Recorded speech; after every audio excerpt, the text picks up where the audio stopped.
오늘 우리에게 주시는 하나님 말씀은 에스라서 제8장 21절에서 36절까지입니다.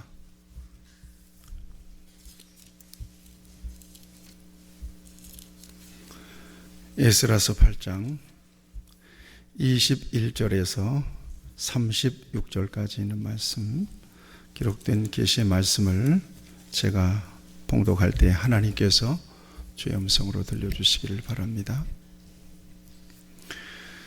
그때 내가 아와 강가에서 금식을 선포하고 우리 하나님 앞에서 스스로 겸비하여 우리와 우리 어린아이와 모든 소유를 위하여 평탄한 길을 그에게 간구하였으니, 이는 우리가 전에 왕에게 아뢰기를 우리 하나님의 손은 자기를 찾는 모든 자에게 선을 베푸시고 자기를 배반하는 모든 자에게는 권능과 진노를 내리신다 하였으므로 길에서 적군을 막고 우리를 도울 보병과 마병을 왕에게 구하기를 부끄러워하였음이라. 그러므로 우리가 이를 위하여 금식하며 우리 하나님께 간구하였더니 그의 응낙하심을 입었느니라. 그때 내가 제사장의 우두머리들 중 12명 곧 세레비야와 하사랴와 그의 형제 10명을 따로 세우고 그들에게 왕과 모사들과 방백들과 또 그곳에 있는 이스라엘 무리가 우리 하나님의 성전을 위하여 드린 은과 금과 그릇들을 달아서 주었으니, 내가 달아서 그들 손에 준 것은 은이 650달란트요 은그릇이 100달란트요 금이 100달란트며 또 금잔이 20개라. 그 무게는 1000다리기요 또 아름답고 빛나 금같이 보배로운 놋그릇이 2개라. 내가 그들에게 이르되 너희는 여호와께 거룩한 자요 그 그릇들도 거룩하고 그 은과 금은 너희 조상들의 하나님 여호와께 즐거이 드린 예물이니, 너희는 예루살렘 여호와의 성전 골방에 이르러 제사장들과 레위 사람의 우두머리들과 이스라엘의 족장들 앞에서 이 그릇을 달기까지 삼가 지키라. 이에 제사장들과 레위 사람들이 은과 금과 그릇을 예루살렘 우리 하나님의 성전으로 가져가려 하여 그 무게대로 받으니라. 첫째 달 12일에 우리가 아하와 강을 떠나 예루살렘으로 갈새 우리 하나님의 손이 우리를 도우사 대적과 길에 매복한 자의 손에서 건지신지라. 이에 예루살렘에 이르러 거기서 3일간 머물고 제4일에 우리 하나님의 성전에서 은과 금과 그릇을 달아서 제사장 우리아의 아들 무레모스의 손에 넘기니, 비느하스의 아들 엘르아살과 레위 사람 예수아의 아들 요사밧과 빈누이의 아들 노아디아가 함께 있어 그 모든 것을 다 세고 달아보고 그 무게의 총량을 그때에 기록하였느니라. 사로잡혔던 자의 자손 곧 이방에서 돌아온 자들이 이스라엘이 하나님께 번제를 드렸는데, 이스라엘 전체를 위한 수송아지가 12마리요 또 순양이 96마리요 어린 양이 77마리요 또 속죄제의 순염소가 12마리니 모두 여호와께 드린 번제물이라. 무리가 또 왕의 조서를 왕의 총독들과 유브라데 강 건너편 총독들에게 넘겨주매 그들이 백성과 하나님의 성전을 도왔느니라. 아멘. 하십시오. 주여, 나에게 평탄한 길을 열어주소서. 네. 오늘 본문 말씀을 보면 평탄한 길을 열어달라고 아와 강가에서 이스라엘 백성들이 금식하면서 사흘 동안 기도하는 장면을 저와 여러분들이 보게 됩니다. 평탄한 길을 열어주소서. 특별히 하나님이 선택하시고 불러내신 저와 여러분들을 우리 하나님께서 친히 앞서서 인도하심을 믿습니다. 내가 그 길을 걸어가는 게 아닙니다. 하나님께서 은혜 주셔서 여기까지 왔고, 또 앞으로 우리 남은 길도 하나님이 여러분들을 인도하셔서 곁길로 가지 않고 하나님께서 우리에게 주신 믿음을 따라 예수님이 걸어가신 생명길, 진리의 길을 걸어가게 하실 것입니다. 여러 가지 힘들고 어려운 순간도 있을 것입니다만, 그러나 여러분 기억하세요. 하나님이 우리를 붙드시고 인도하시지 않으면 저와 여러분들은 온전하게 믿음의 길을 걸어가기 어렵습니다. 불가능합니다. 오늘 저와 여러분들이 예배 자리에 있다는 것은 하나님이 여기까지 저와 여러분들을 인도하신 중요한 증거임을 믿습니다. 우리 옆에 분들을 축복하세요. 하나님이 당신의 길을 인도하십니다.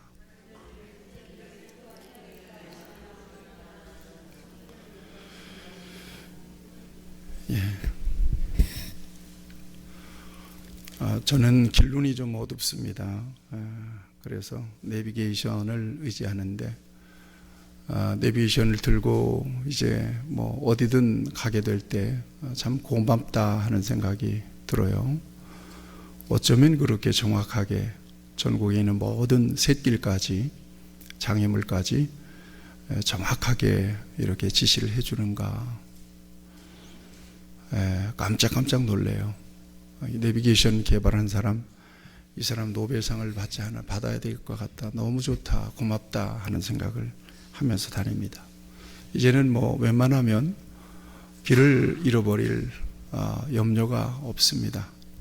어디든 아무리 낯선 길이든 우리가 한 번도 가보지 않을 길이라도 주소만 입력하고 혹은 전화번호만 입력하면 안내를 너무나 잘 해주기 때문에 길을 물어볼 필요도 없습니다. 만남 장소 또 주소만 가지면 어디든 갈 수가 있습니다. 참 고마운 기기라고 생각합니다. 길을 잃어버린 분들은 잘 아시겠습니다만은 참 스트레스를 많이 받습니다. 저도 운전을 하다가 가끔 딴 생각하거나 아니면 옆에 사람과 대화하다가 내가 나가야 될, 통과해야 될 길을 놓쳐버리는 경우가 있어요. 한참을 돌아서 가는 길이 굉장히 스트레스가 돼요. 비용도 들잖아요. 또 시간도 더 들고요. 마음이 많이 쓰이죠. 돌아가는 길은 굉장히 어렵습니다. 여러분들이 급하게 어떤 일에 집에서 나왔는데 집에서 혹 휴대폰이나 어떤 걸 놓고 왔어요. 다시 돌아가서 그것을 가지고 갖고 오는 게 굉장히 번거롭죠. 아주 신경 쓰이는 일입니다. 세상에는 이런 길만 있는 게 아닙니다. 인생도 길이 있습니다. 같이 고백합시다. 인생도 길이 있다. 그렇습니다. 인생도 길이 있는데 인생이 걸어가는 길은 미지의 길이에요. 한 번도 걸어가 본 일이 없는 그런 길을 저와 여러분들이 가고 있는 거라고요. 어제와 오늘이 비슷한 것 같잖아요. 그러나 절대 비슷하지 않습니다. 우리의 몸의 컨디션도 그래요. 어제와 오늘이 결코 같지 않아요. 오늘 저와 여러분들은 어떤 길을 가게 될지 전혀 예측을 할 수가 없습니다. 미지의 길을 가죠. 한 번도 가보지 않은 그 길을 저와 여러분들이 혹 잘못 들어서게 된다면 돌아가는 길은 굉장히 험난해요. 인생길을 잘못 들어서면 돌아가는 길은 굉장히 험난합니다. 그리고 고단하고 그만한 대가를 다 또 지불하고 가야 돼요. 길을 잘못 들어서면 자각하는 순간 얼른 돌아서서 가면 돼요. 조금 늦더라도 도착하면 참 다행스럽고요. 그런데 인생길이라고 하는 것은 잘못 들어서면 굉장히 인생 전체를 손해보고 대가를 지불해야 됩니다. 그런데 인생길을 분명히 잘못 들어섰는데도 이게 자각이 잘 안 되는 거예요. 이게 문제예요. 내가 지금 잘못 가고 있는데 잘못 가고 있다는 사실에 대한 자각이 안 돼요. 자꾸 잘못 가고 있다고 얘기해도 안 들어먹어요. 오히려 잘 가고 있다고 느끼며 쾌재를 부르고 질주합니다. 왜 그래요? 편안하니까. 여유롭고 화려하거든요. 뿐만 아닙니다. 정말 잘 가고 있는 사람들을 아주 미련하게 보는 경우도 있습니다. 왜 인생을 저렇게 따분하게 살지? 왜 저렇게 힘들게 사냐고. 오히려 안타까워하기까지 하죠. 그렇게 잘못 들어선 인생길을 어떤 사람은 30년, 어떤 사람은 50년을 가는 사람도 있고 어떤 사람은 70년을 가는 사람도 있어요. 이제 고인 됐습니다만 이어령 박사는 73년을 그렇게 잘못된 길을 갔다. 그렇게 고백을 합니다. 중요한 것은 그렇게라도 바른 길로 돌아설 수 있다면 참 다행스럽고도 귀한 일입니다. 그러나 되게 많은 사람들은 그냥 그렇게 살다가 세상을 떠나는 경우가 많습니다. 그러면 잘 가는 인생길은 어떤 길이고 잘못 가는 인생길은 어떤 길인가? 오늘 저와 여러분들이 성경으로 들어가서 정말 복음을 본질적으로 잘 이해할 수 있으면 참 좋겠습니다. 예수님께서는 두 길이 있다 이렇게 말씀하고 계세요. 하나는 멸망길이고 하나는 생명길이래요. 마태복음 7장 13절 14절을 보면 좁은 문으로 들어가라. 멸망으로 인도하는 문은 크고 그 길이 넓어 그리로 들어가는 자가 많고. 그러니까 경고해도 안 돌아가요.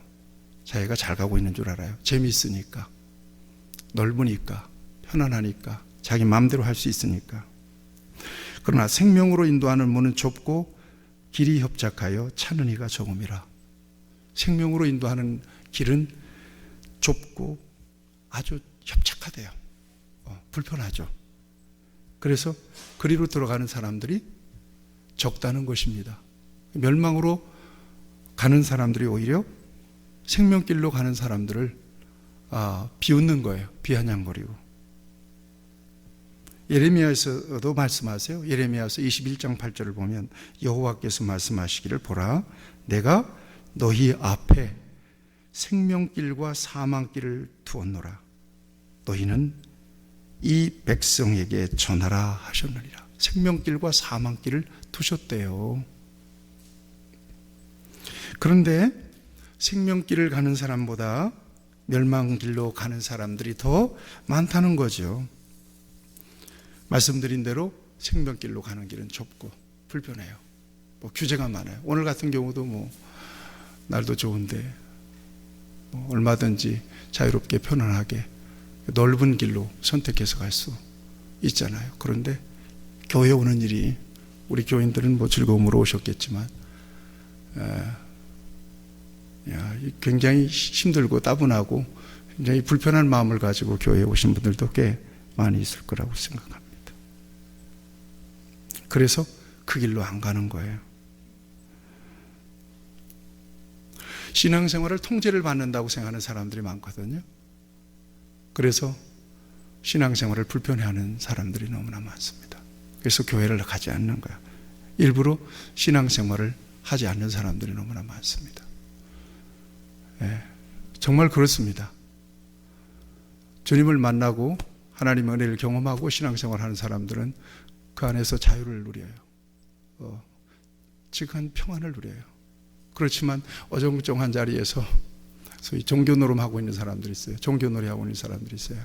이벤트처럼 예배 한번 딱 드리고 자기 마인드로 살아가는 거예요, 세상을. 이런 사람들은 기분 따라 교회에 와서 예배를 드리고 또 하나님께서 주시는 말씀도 듣고 이제 그럴 수 있지만 조금 불편해지면 언제든지 세상으로 나갈 수 있는 사람들이죠. 불편해요, 교회 생활 자체가, 신앙생활 자체가. 그래서 신앙생활을 짐짓 거절하는 사람들이 이 땅에 너무 많다는 것입니다. 성경은 우리에게 오직 생명길은 한 길만 있음을 보여주고 있습니다. 바로 하나님께로 인도하는 예수 그리스도의 길입니다. 예수님이 직접 말씀하셨어요. 내가 곧 길이요 진리요 생명이니 나로 말미암지 않고는 아버지께로 올 자가 없느니라. 믿습니까? 예수 그리스도 안에 사는 사람들이 그래서 인생길을 잘 가는 사람입니다. 왜냐하면 그 길을 통해서 하나님을 만나기 때문에, 그 길 끝에서 영생과 천국을 볼 수 있기 때문에 그렇습니다. 그 길이 생명길이기 때문에 그렇습니다. 그래서 예수님 안에 있는 사람은 내가 어디서 와서 예수님 안에서 길이 보이는 거예요. 인생의 방향이 보이는 거예요. 인생의 목적이 보이는 거예요. 내가 어디서 와서 왜 살며 어디로 가는지 인생의 방향과 목적을 이해하고 가는 거예요. 예수님 안에서 분명하게. 그러나 인생길을 잘못 가는 사람들은 길 되시는 예수님을 모르고 일생을 살아갑니다. 왜 그 길이 잘못된 것일까? 왜 그 길이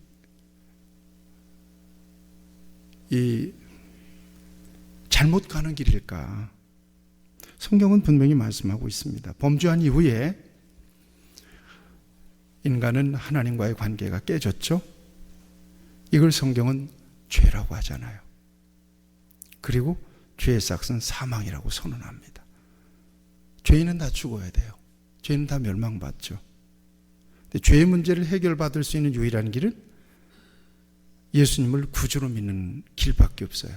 우리가 고난주간과 또 부활주의를 지났잖아요. 이게 죄인을 대속하시기 위한 예수님의 구속 사역이었단 말이에요. 그 예수님의 십자가와 부활의 사건을 하나님의 특별하신 감동을 통해서 내가 받아들이는 거예요. 나를 위한 사건으로. 여기에 죄사함이 있는 거거든. 여기에 구원이 있는 거고. 이를 통해서 우리가 하나님을 아버지라고 부르고 하나님 만나잖아요. 성경은 분명하게 말씀하세요. 죄의 삭은 사망이요 하나님의 은사는 그리스도 예수 우리 주 안에 있는 영생이라고. 죄의 삭은 사망이지만 하나님의 은혜는 예수님 안에서 주시는 영생이라고 분명히 말씀하고 있습니다. 또 증거는 이것이니 하나님 우리에게 영생을 주신 것과 이 생명이 그의 아들 안에, 아들 예수 그리스도 안에 있는 것이니라. 그것이니라. 아들이 있는 자에게, 아들 예수 그리스도가 있는 자에게는 생명이 있고 하나님의 아들 예수 그리스도가 없는 자에게는 생명, 영생이 없느니라 분명히 말씀하고 있습니다. 그러니까 예수님을 만나지 못하고 인생길 가속 배달을 밟는 사람들은 어느 길로 가는 거예요? 생명길로 가는 거예요? 아니에요. 그 길 끝에 사망이 있어요. 그 길 끝에 멸망이 있고요. 그 길 끝에 심판이 있단 말이에요. 그래서 예수 믿는 사람들이 전도 그러잖아요. 여러분 전도가 무슨 말이에요? 전할 전자 길도자예요. 길 알려주는 거예요. 그 길 잘못 갔다니까. 지금 그 길로 가면 큰일 나요. 당신 지금 저 낭떠러지 있어요. 저 바로 앞에 있잖아요. 그 낭떠러지. 근데 왜 자꾸 그 길로 가세요? 그 길로 가지 마세요 하고 막아서는 게 전도예요. 이 길로 가세요. 이 길로 가야 목적지로 가는 거예요. 그러니까 길을 알려주는 게 전도 아니겠어요? 그죠? 예. 예수의 길이 생명길이고 그 길만이 오직 생명길이기 때문에 그 길로 걸어가면서 그 길로 걸어가지 않는 사람들의 길이 보이는 거예요. 그리고 그 길 끝이 보이는 거란 말이에요. 그러니까 그 길로 걸어가면 안 됩니다.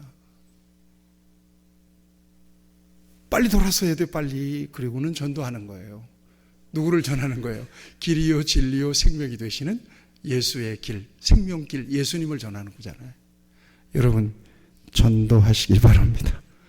왜냐하면 생명이 지금 잘못 가고 있는 거예요. 여러분들 주변에, 여러분 가족 가운데, 또 여러분들의 이웃 가운데, 여러분들 친구 가운데 지금 길을 잘못 가고 있는데, 아까 얘기했죠? 일반적으로 자동차 가다가 길 잘못 들면 아이고 큰일 나네. 다시 돌아오면 되는 거예요. 그 조금 시간 걸려도. 그러나 인생길을 걸어가는 사람들 이게 자각이 안 된다니까요. 잘 자각이 안 돼. 자기가 지금 잘 가고 있는 줄 알아. 그래서 속력을 더 내는 거예요. 그리고 오히려 도로 교통법규, 인생의 교통법규를 잘 지키고 가는 사람, 이런 사람들이 아유 저 바보 같은 사람들. 왜 저렇게 바보같이 저렇게 가? 그런 사람들이 이 땅에는 너무 많은 거예요. 누가 바본가요? 도대체.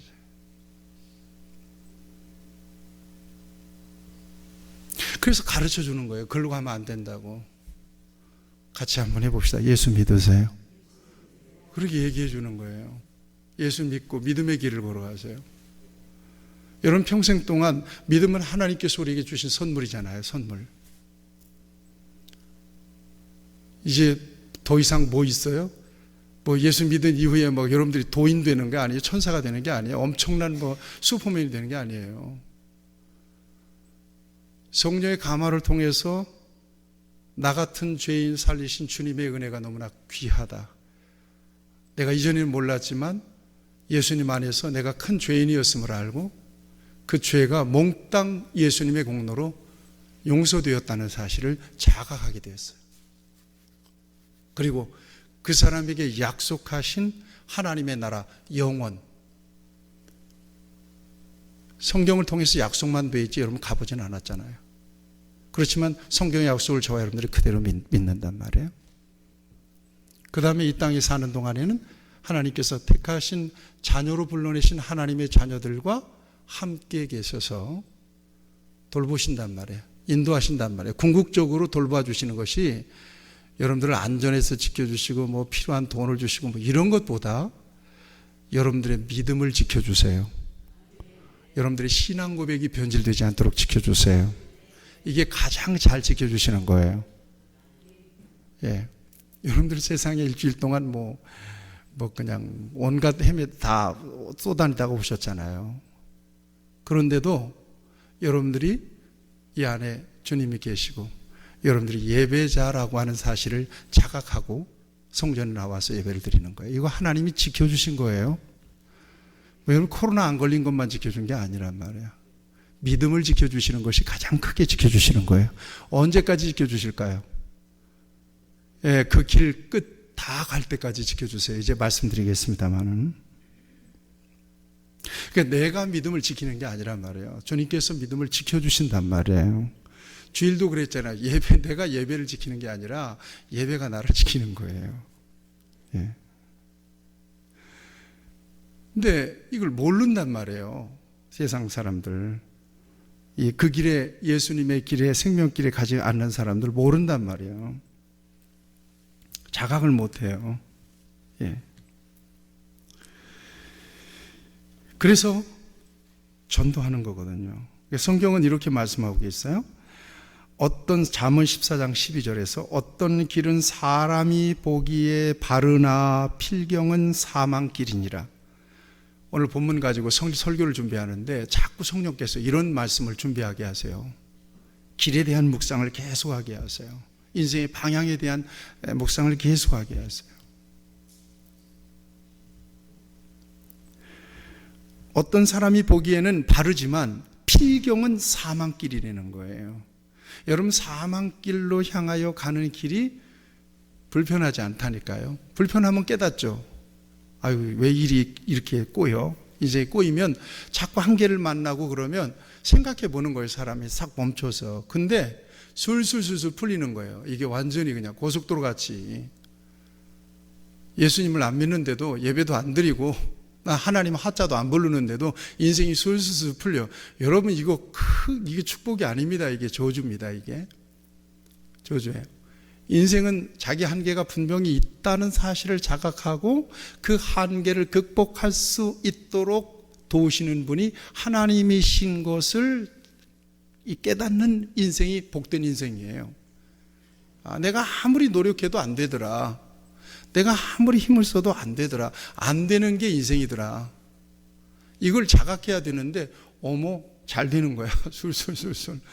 여러분 예수 믿는 사람 저와 여러분들 입주림 안에서 기도 열심히 안 하는데도 전혀 일주일 동안 빈 상태로 성경 이렇게 툴툴툴툴 먼지 쌓이도록 놨는데도 인생이 걱정거리 없이 잘. 근데 나중은 하나님을 붙잡을 수 있는 힘이 안 생겨요. 이게 문제예요. 분명히 기도거리가 생기고 분명히 문제가 생겼는데 하나님을 부를 힘이 안 생기는 거예요. 이게 믿는 사람들의 아주 큰 손해예요. 시시로 하나님을 찾아야 돼요. 그리고 하나님의 은혜가 아니면 나는 꽝이구나 인생. 지난주에 우리 그 노회 선거가 있었어요. 근데 저도 출마했어요. 근데 다 쟁쟁한 교회 목사님들인데 저는 흙수저예요. 내가 내놓을 게 있어야죠. 저쪽에 앉아가지고는 기도를 했어요. 하나님, 나는 흙수저입니다. 그랬더니 갑자기 울컥하는 마음이 생기는 거야. 나는 흙수저입니다. 근데 하나님께서 세미하게 해주세요. 네가 왜 흙수저냐? 흙수저는 내가 있는데 왜 네가 흙수저냐? 그런 마음이 들어요. 그게 주님께서 주신 마음이겠죠? 투표하고 결과를 열었더니 엄청난 많은 노회원들의 지지를 제가 받았더라고요. 그래서 당선됐어요. 하나님께서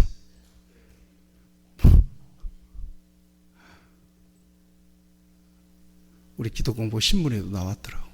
제 이름이 아무개 나왔더라고. 제가 교회가 큽니까? 제가 무슨 영향력이 있습니까? 나는 흙수저입니다. 야, 네가 흙수저는 무슨 흙수저냐? 내가 있지 않냐 그러더라고. 근데 담대한 마음이 생겨요. 네.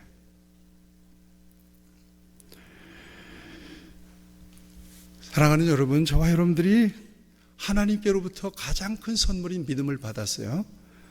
이건 여러분들의 신분이 바뀐 거예요. 여러분들의 내세가 바뀐 거예요. 여러분들의 주인이 바뀐 거예요. 여러분들의 인생의 방향이 바뀌었어요. 여러분들의 인생의 목적이 바뀐 거예요. 그것만이에요. 성경은 그걸 주기를 원하세요. 하나님은 그걸 너희들이 받아서 누리기를 원하세요. 그런데 그 지점에서 우리가 하나님께 감사하지 못하고 감격하지 못하고 찬양하지 못하고 하나님 앞에 헌신할 동기를 찾지 못하고 아니 그거 말고 아우 이거 있잖아 이거 좀 주세요. 자꾸 그것이 목마르면 하나님이 하나님과의 관계에 감격 없이 이것만 달라고 자꾸 요구하잖아요. 그러면 절대로 안 줍니다. 절대로 안 줍니다. 요거. 왜냐하면 요거 관계에 집중 안 하고 요거에 집중하면요 그 사람 망하거든요. 그 사람 미신같이 하나님을 믿을 거기 때문에 안 줘요. 하나님이. 관계에 감격하는 거예요. 하나님 내 아버지십니까? 감사합니다. 시시로 고백하는 거예요. 그냥. 그런데 이게 시시로 안 되면 정작 힘을 쓰고 하나님께 부르짖어야 되는 순간에 주여 소리가 안 나오는 거예요. 이거 정말 여러분들 경험 혹시 하실지 모르겠어요. 주여 소리가 안 나와요. 기어 들어가는 소리로 쭉 이런단 말이에요. 당당하게 구하지 못해요. 당당하게 하나님께 요청을 못해요.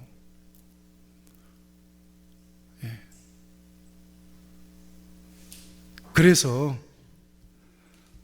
저와 여러분들에게 주신 그 믿음의 길, 하나님과의 생명의 연합, 그 영적인 신령한 관계를 정말 가장 소중하게 여기며 지켜내야 될 줄로 믿습니다. 하나님께서 그렇게 저와 여러분들을 붙드십니다. 여러분, 그래서 예수님을 모르는 사람들의 길이 잘못 가고 있는 빗나간 길이란 말이에요. 로마서 8장 4절 9절에서는 이렇게 말씀하세요. 육신을 따르는 자는 육신의 일을, 영을 따르는 자는 영의 일을 생각하나니 육신의 생각은 사망이요 영의 생각은 생명과 평안이니라. 육신의 생각은 하나님과 원수가 되나니 이는 하나님의 법에 굴복하지 아니할 뿐 아니라 할 수도 없습니다. 육신에 있는 자들은 하나님을 기쁘시게 할 수 없느니라. 만일 너희 속에 하나님의 영이 거하시면 너희가 육신에 있지 아니하고 영에 있나니 누구든지 그리스도의 영이 없으면 그리스도의 사람이 아니라. 아멘.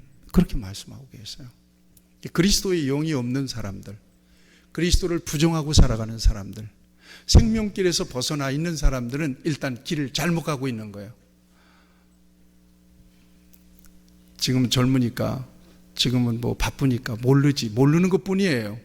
그 사탄은 교묘하게 세상에 꿀을 빨게 하면서 세상 일에 바쁘게 하면서 세상 일에 명예도 주고 막 권세도 주면서 잘 가는 길을 잘 가는 것처럼 착각하게 만들어요. 그러면서 그 인생을 다 소진시켜 버리도록 만들어요.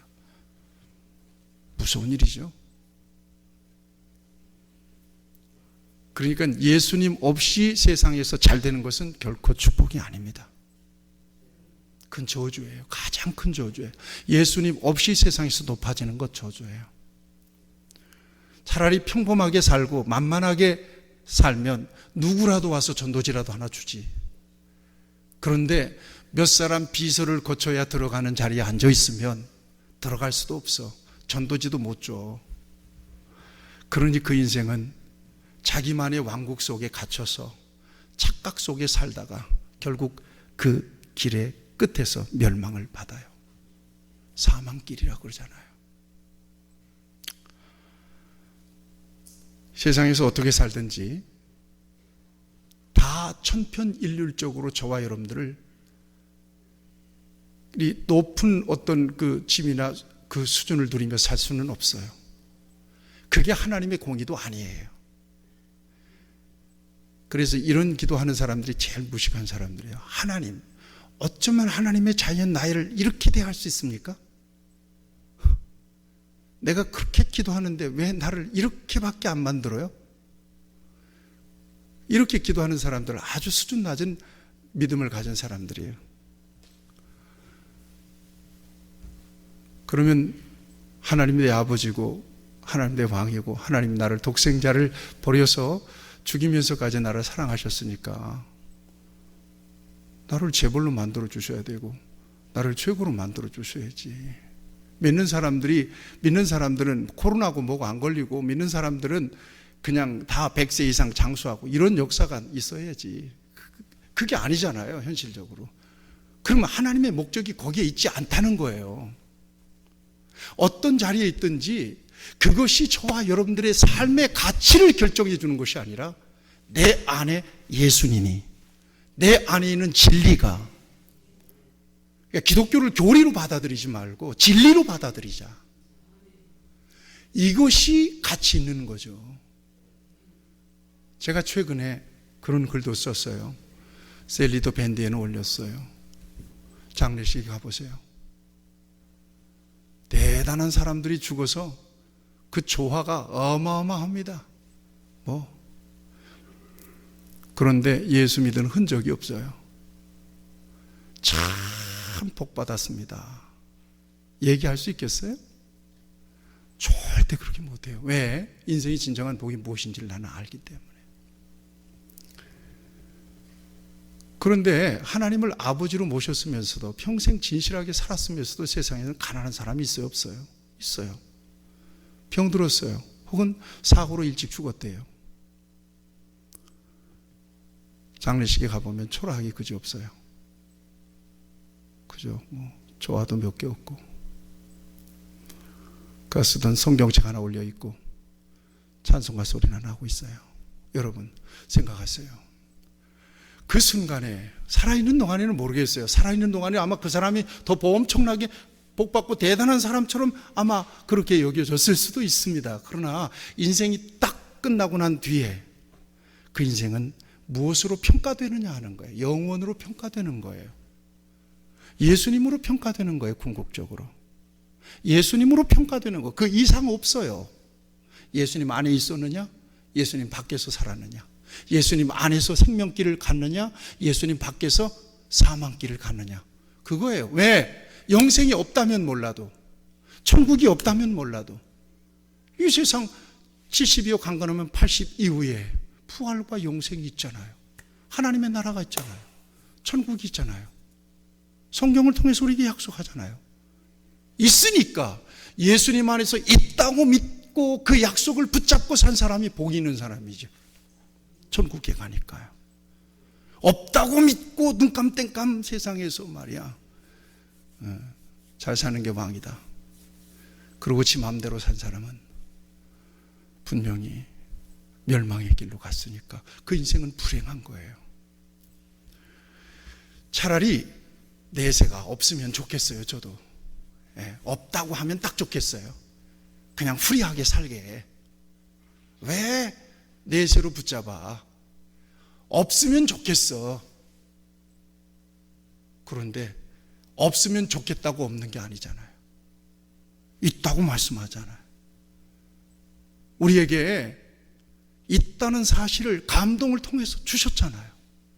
그리고 주님께서 인격적으로 저와 여러분들 안에 들어오셔서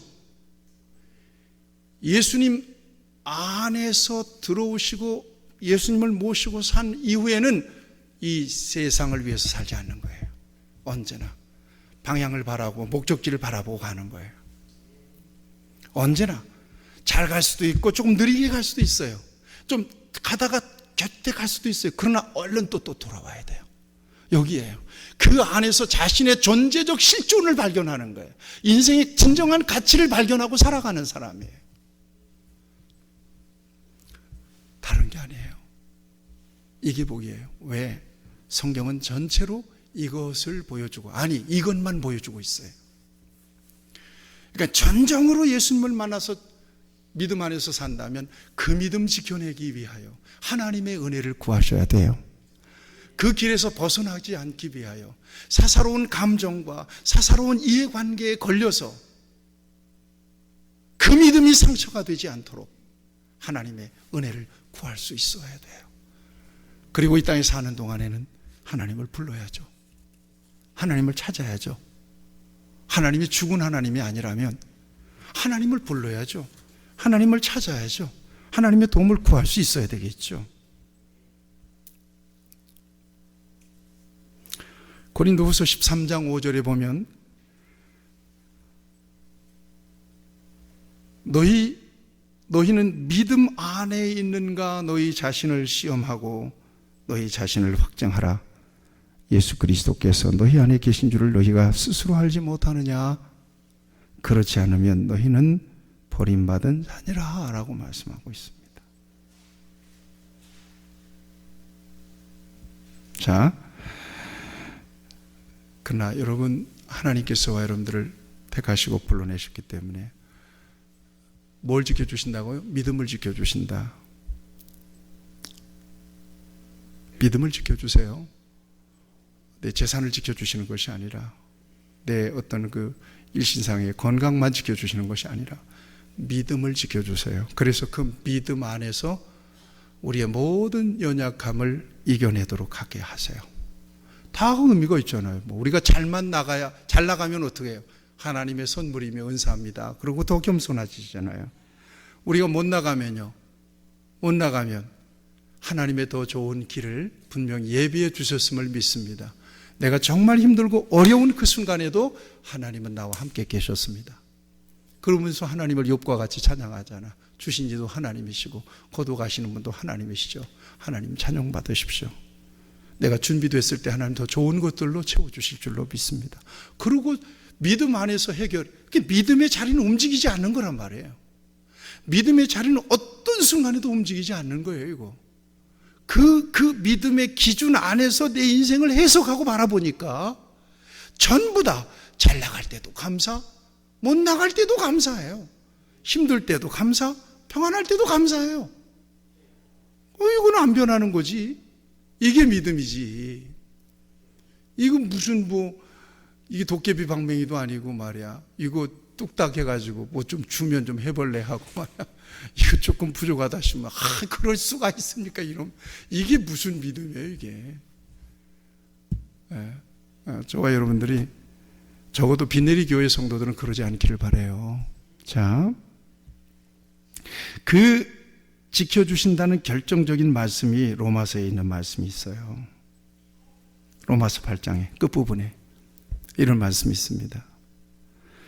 누가 우리를 그리스도의 사랑에서 끊으려 환난이나 핍박, 권고나 박해나 기근이나 적시나 위험이나 칼이라 기록된 바 우리가 조일 주를 위하여 죽임을 당게 되며 도살할 양같이 여김을 받았다 함과 같으리나 그러나 이 모든 일에 우리를 사랑하신 이로 말미암아 우리가 넉넉하게 이기느니라.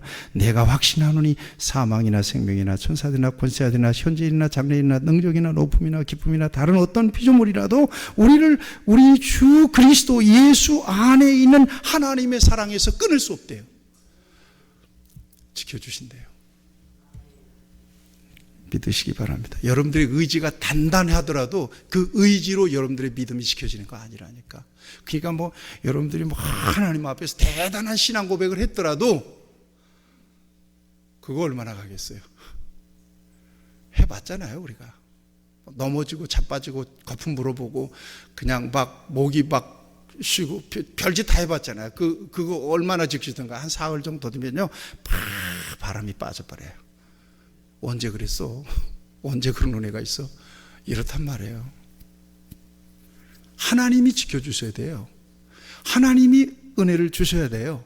그 믿음이 여상하게 변하지 않도록, 어떤 순간에도 요동하지 않도록 하나님이 지켜주셔야 된다니까요. 그러니까 정말 내 믿음을 건강하게 지켜나가고 싶다. 그래서 생명길에서, 그 길 끝에서 주님을 만나고 싶다. 그렇다면 하나님 내 믿음을 좀 지켜주세요. 내 길을 좀 지켜주세요. 무엇보다도 그 기도가 우선돼야 돼요. 어떤 순간이라도. 여러분 생각 한번 해보세요. 우리가 교회에 모였잖아요. 교회에도요 별별 사람 다 많잖아요. 여러분 다 똑같은 사람 한 사람도 없어요. 그런데 만나서 보다 보면 본질은 아니에요. 감정적으로 또 여러 가지로 기분 나쁜 저 사람을 보면 괜히 좀 부담이 돼. 이런 사람들이 있을 수 있습니다. 그것 때문에 내 신앙의 근본이 흔들린다? 그 사람이 믿음을 주었습니까? 주님이 나에게 믿음을 주신 것인데. 그러니까 그런가 보다. 교회는 그런 거지. 저 사람은 저게 그냥 약점인가 보다. 그러고 영 시험이 될 것 같으면 안 봐버리면 돼요. 그냥 내 믿음 지켜나가고. 왜 그 사람 때문에 흔들리고 넘어져요? 어느 순간에 저도 그렇더라고요. 그냥 확 가려버려요. 너나 잘하세요. 내게 준 말씀 잘 전하고 교인들 잘 축복하면 되지.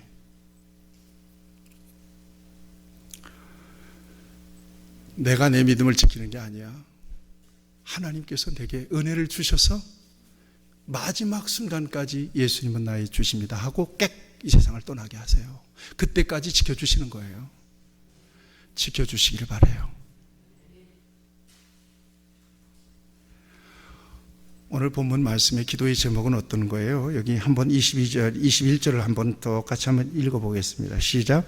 그때 내가 강가에서 금식을 선포하고 우리 하나님 앞에서 스스로 겸비하여 우리와 우리 어린아이와 모든 소유를 위하여 평탄한 길을 그에게 간구하였으니.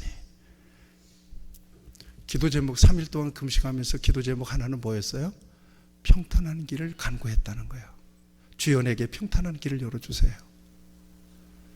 여러분 이걸 기억하셔야 돼요. 오늘 21세기를 살아가는 하나님의 자녀인 저와 여러분들이나 하나님의 백성인 저와 여러분들이나 주전 518년경에 이 에스라 시대에 하나님의 택한 백성들이나 쌤쌤이에요. 똑같아요. 그 사람들이 예루살렘을 향하여 약 800km 정도나 되는 길을 걸어가기 전에 하나님 평탄한 길을 열어주세요라고 기도한 내용이나 저와 여러분들이 예수님 안에서 이 세상 숨지는 그 순간까지, 주님 만나는 그 순간까지 하나님 평탄한 길을 열어주셔서 내 믿음이 변질되지 않게 도와주세요 라고 하는 기도의 제목이나 똑같아요. 똑같은 하나님이세요. 또 시간이 가니까 역사적인 배경은 다 얘기를 못하겠어요. 평탄한 길을 열어주세요.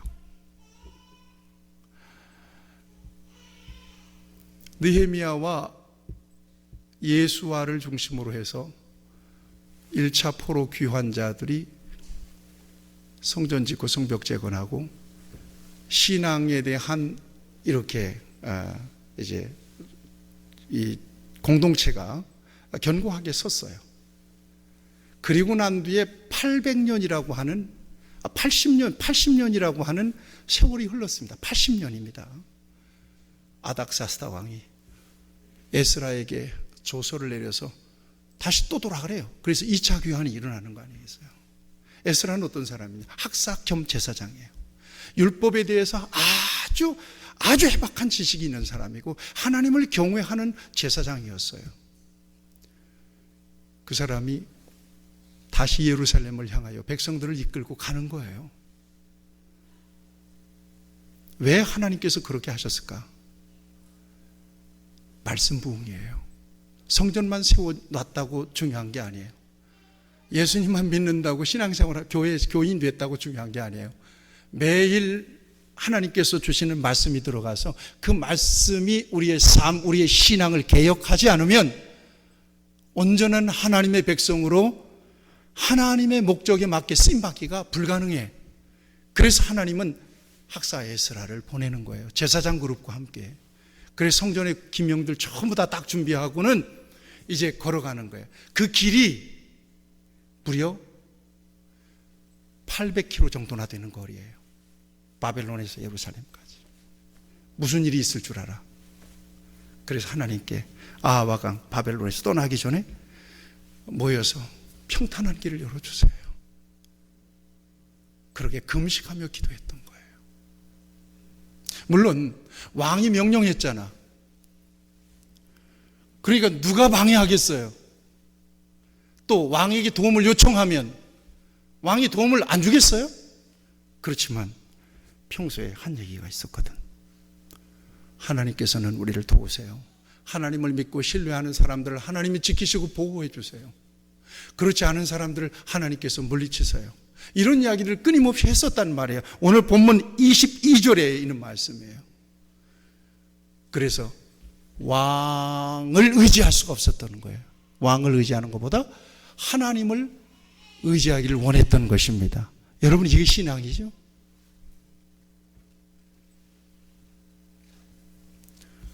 사람 의지하지 않는 거예요. 하나님 의지하는 거예요. 도울 힘이 없는 인생이니까 도찐 개찐이지 그 인간이나 나나 똑같아. 연약한 것으로 말하면. 그런데 가서 뭔가 있을 것 같다고 해서 그 사람의 도움을 요청해요. 그런 짓거리를 안 하죠. 하나님 앞에 기도하고 하나님의 결정을 따르는 거지. 하나님께 평탄한 길을 여십시오 하고 구했을 때 우리 하나님께서는 어떻게 인도하세요? 자, 결론만 좀 봤으면 좋겠어요. 31절입니다. 23절입니다. 23절 같이 읽겠습니다. 시작. 그러므로 우리가 이를 위하여 금식하며 우리 하나님께 간구하였더니 그의 응답하심을 입었더라. 그냥 응답받은 거예요. 응답했다는 거예요. 그래서 어떻게 됐어요? 31절에 보니까 첫째 달 11일에 아하와강을 떠나죠. 예루살렘으로 가죠. 하나님이 도우셨죠. 대적들에게서 건져주셨어요.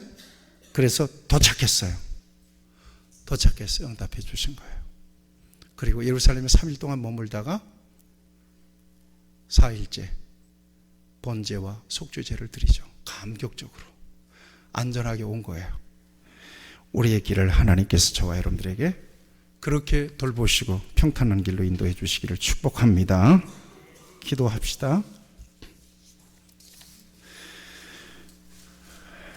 하나님 아버지, 예수님 안에서 우리를 부르셨고 생명길을 가게 하신 것을 감사합니다.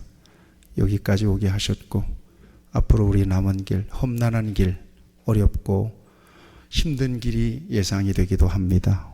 그렇지만 하나님이 우리를 붙드시고 눈동자같이 지켜주시되 낮에는 구름기둥, 밤에는 불기둥이 항상 떠나지 않고 우리 앞에서 이스라엘 백성들 앞에서 행하신 것처럼 하나님의 임재와 하나님의 인도하심과 지키시고 보호해 주시는 은혜가 하나님 앞에 서는 그 순간까지 우리와 함께 하셔서 평탄한 길 걸어갈 수 있도록 우리를 인도해 주시고 축복하여 주시옵소서.